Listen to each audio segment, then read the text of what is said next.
Danke für alles. Tschüss. Tschüss. What did they just say? Let's learn 5 ways to say goodbye in German. Ich bin Spring German Lehrerin Denisa und hier ist deine erste Option.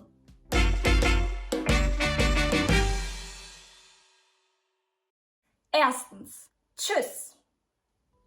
As seen in the scene before, Tschüss is the most used form of saying goodbye in German. You can say it to everyone, co-workers, neighbors, family, friends, and so on. But if you want to say goodbye in a more formal way, for example, to say goodbye to your boss, you have to say Auf Wiedersehen. Zweitens, Auf Wiedersehen.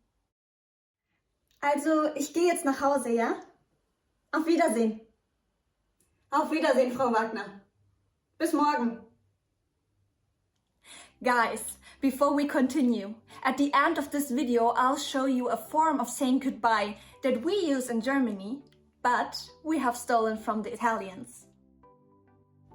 Chunk alert!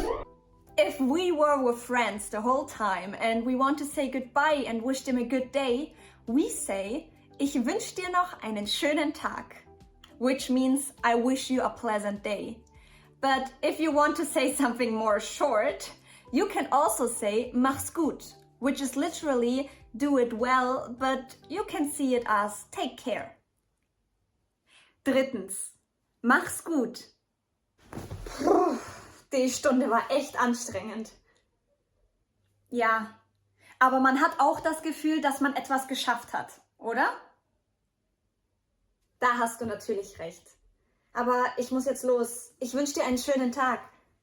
Also, mach's gut! Du auch.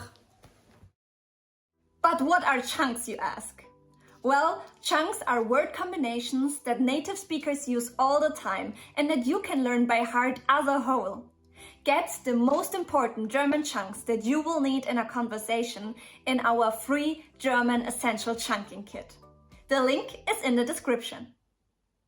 Viertens, bis dann. Bis dann means literally till then, and you use it when you know that you will see the person in a few hours or a few days, for example. Also, mach's gut! Bis dann! Fünftens, ciao. Ciao is a way to say goodbye that we have stolen from the Italians. The Italians also use it to say hello, but we in Germany only say goodbye like this.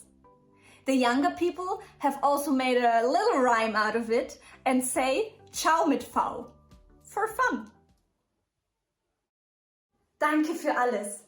Ciao. Ciao mit V. Let's continue this lesson here by learning the most important conversation basics that you will need when visiting Germany.